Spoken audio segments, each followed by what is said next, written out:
The rain fell steadily over Bamber Bridge, Lancashire, as the convoy of trucks rumbled through the narrow village streets in June 1943. Corporal James Williams pressed his face against the canvas, watching British villagers pause their afternoon routines to wave at the arriving American soldiers. His heart lifted slightly, a small gesture of welcome in a foreign land torn by war. "Look at that, fellas," Private Thomas Jackson whispered, pointing to an elderly woman offering a genuine smile. "They're actually happy to see us."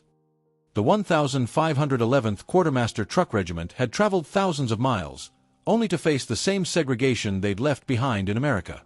James had heard the rumors. Even here, the U.S. military police enforced Jim Crow laws, treating black soldiers as second-class citizens while they fought for freedom overseas. As the trucks parked near the barracks, James noticed something unusual. The Ye Old Hob Inn's door stood open, and inside, both white and black soldiers mingled freely with locals. An older British man raised his pint toward them, his weathered face breaking into a warm grin. "Maybe things will be different here," Thomas said hopefully. James wanted to believe it, but experience had taught him caution. Still, something about Bamber Bridge felt different, welcoming, even defiant against the hatred they'd known. Sunday afternoon brought James and his unit into the village center. The cobblestone streets gleamed from the morning rain, and church bells echoed across the valley. Margaret Patterson, the innkeeper's daughter, wiped down tables at Ye Old Hob Inn when the first black soldiers entered hesitantly. "Come in, loves. Don't be shy," she called out, her Lancashire accent thick and friendly. "Your money's as good as anyone's here." James exchanged glances with Thomas. In Georgia, they'd been turned away from establishments with whites-only signs. Here, Margaret pulled out chairs and took their orders without hesitation. "You're far from home," said Arthur Hayes, a local factory worker, extending his hand to James. "We appreciate you lads coming to help us fight Hitler. The color of your skin means nothing here, we're all in this together." The warmth was genuine, not performative. Other villagers introduced themselves, sharing stories about their sons and brothers fighting abroad. Sarah Mitchell, a schoolteacher, spoke passionately about equality, her eyes fierce with conviction. "We've heard about your Jim Crow laws," she said quietly. "That rubbish won't fly in Bamber Bridge. Your soldiers fighting fascism, you deserve respect." For the first time in months, James felt his shoulders relax. The village's acceptance wasn't tolerance, it was true hospitality, a stark contrast to the American South and even some northern cities. The harmony shattered when Military Police Sergeant Roy Windsor arrived from the nearby American base. His cold eyes swept across Ye Old Hob Inn, landing on black soldiers drinking alongside white GIs and British civilians. His jaw clenched with visible disgust. "You boys need to clear out," Windsor announced, his southern drawl heavy with authority. "This establishment is now restricted to white personnel only." The pub fell silent. Margaret's face flushed with anger. "Excuse me, Sergeant, but this is a British pub on British soil. I decide who drinks here, and these men are welcome." "Army regulations," Windsor began. "Don't apply here," Arthur interrupted, standing beside James. "These lads are our guests. We don't practice your segregation in Lancashire." Windsor's hand moved to his baton. "I'm ordering these colored soldiers to leave immediately. Anyone interfering will face consequences." James stood slowly, not wanting trouble. But Thomas remained seated, his voice steady. "We're American soldiers, Sergeant. We've got every right to be here." The tension crackled like electricity. Other black soldiers stood, not in aggression but in quiet solidarity. The British villagers formed a protective barrier, refusing to let their new friends be humiliated. Windsor's face reddened. "This isn't over," he spat before storming out. Margaret squeezed James's shoulder. "You're safe here, love. Always." News of the confrontation spread through Bamber Bridge like wildfire. That evening, village leaders gathered at the town hall. Reverend Michael Thompson paced before the assembled crowd, his normally gentle demeanor replaced with righteous anger. "We're fighting a war against tyranny and racism in Europe," he declared. We will not, allow American segregation policies to poison our village."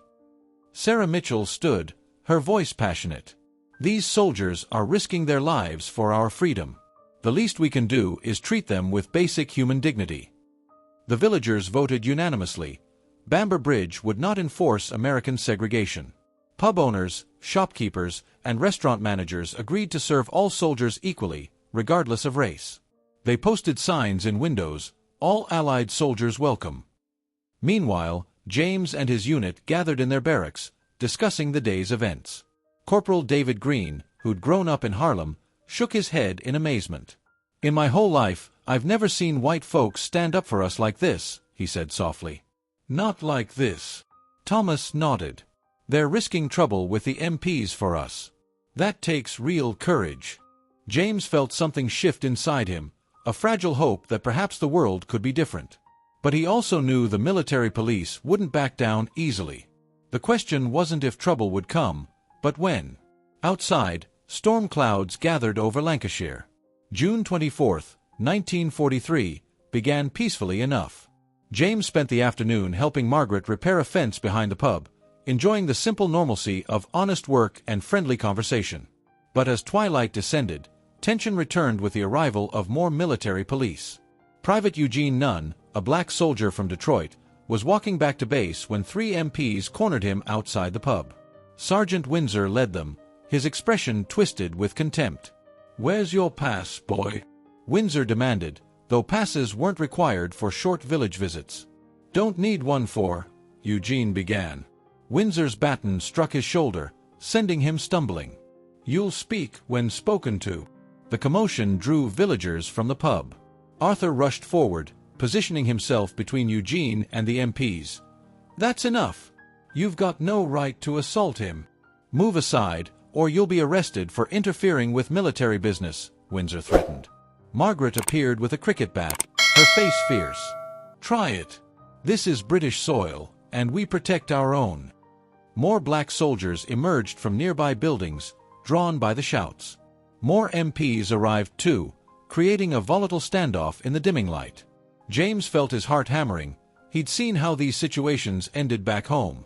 Sarah Mitchell ran toward the police station to fetch Constable George Foster, hoping British law enforcement might defuse the situation before violence erupted. The air felt electric, dangerous. The confrontation exploded when Windsor shoved Arthur, causing the older man to fall hard against the cobblestones. That single act of violence shattered whatever restraint remained. Eugene lunged at Windsor while other black soldiers moved to protect the villagers who defended them. MPs drew their weapons, not just batons now, but sidearms. The sight of guns changed everything. James grabbed Margaret, pulling her behind a parked truck as chaos erupted. Gunshots cracked through the evening air, sending villagers screaming for cover. "Get inside! Everyone inside!" Reverend Thompson shouted, trying to shepherd people to safety. But the black soldiers wouldn't run. Years of oppression and humiliation had reached a breaking point. They'd been willing to die fighting Nazis overseas. They wouldn't cower before racist MPs in a village that had shown them genuine humanity. The battle raged through the streets. British constables arrived, desperately trying to restore order without taking sides.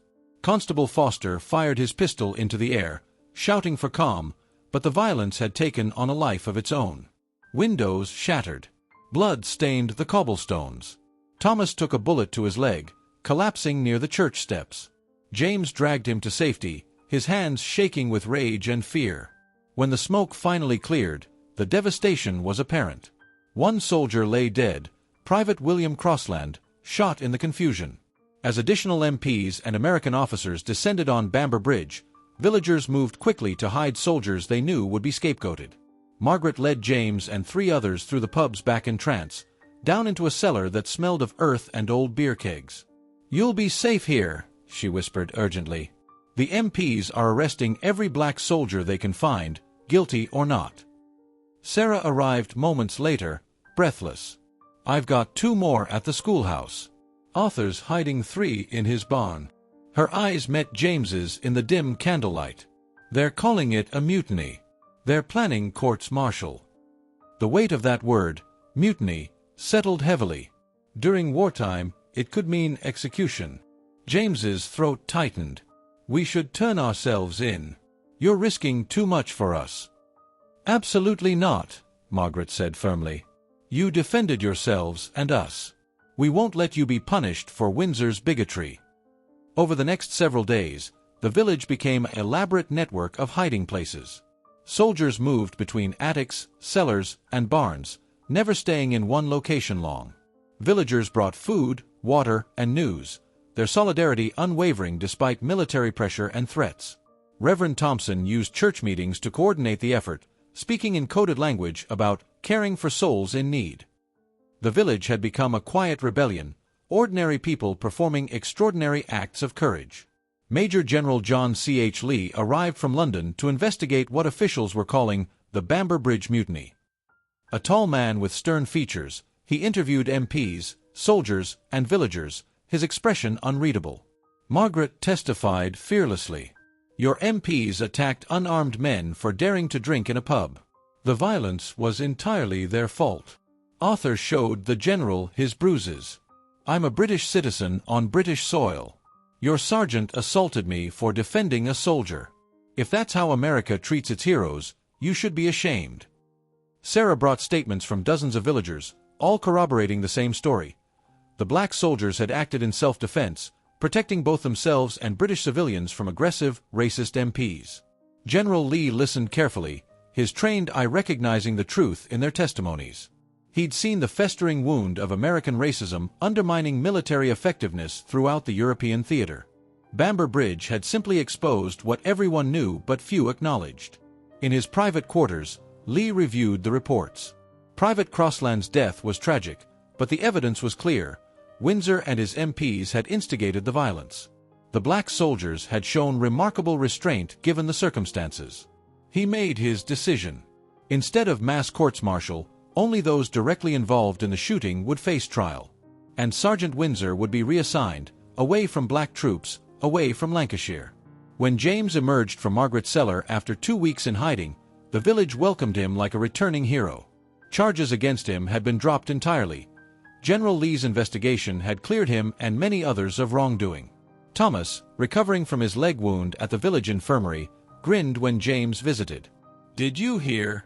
Windsor's being shipped to Alaska. Middle of nowhere assignment. And they're court-martialing him for assault." The news felt like justice, rare and precious. 3 MPs who'd fired weapons recklessly faced charges. The soldiers who'd fought back received relatively light punishments, reduction in rank, not execution or lengthy imprisonment. But the deepest healing happened quietly. James helped Arthur rebuild his damaged fence. Sarah invited soldiers to share their stories with her students, teaching the children about courage and standing against injustice. Margaret refused to let the tragedy define Bamber Bridge. "We showed the world what's right," she said simply. "We'd do it again." The village held a memorial service for Private Crossland, with black and white soldiers standing together, villagers filling every pew. Reverend Thompson's eulogy spoke of sacrifice, brotherhood, and the long road toward justice. James realized something profound. For a brief moment in history, ordinary people in a small English village had created the world as it should be, where human dignity mattered more than skin color. Months later, as James prepared to ship out to France, he stood one last time in the doorway of Ye Old Hob Inn. The pub looked the same, but everything had changed. The All-Allied Soldiers Welcome sign remained in the window, a quiet declaration of principles. Margaret handed him a letter.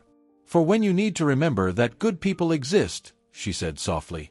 The letter contained signatures from every villager who'd hidden soldiers or testified on their behalf, a testament to collective courage. James folded it carefully, placing it in his breast pocket near his heart. Arthur shook his hand firmly. "You give Hitler hell, son. And when this war's over, you come back and visit. You'll always have family in Bamber Bridge." Sarah hugged him tightly. "Tell your story when you get home.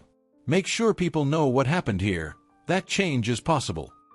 As the convoy pulled away, James watched the village disappear into the Lancashire countryside. The experience had transformed him. He'd witnessed ordinary people risking everything to defend what was right, proving that hatred wasn't inevitable and that humanity could triumph over prejudice. The Battle of Bamber Bridge would eventually fade from official history, an uncomfortable footnote in America's segregated military past. But for James Williams and the soldiers who lived it, and for the British villagers who sheltered them, it remained proof that courage could bloom anywhere, in small villages, in quiet acts of defiance, in people who simply refused to accept injustice. The memory would sustain him through the battles ahead.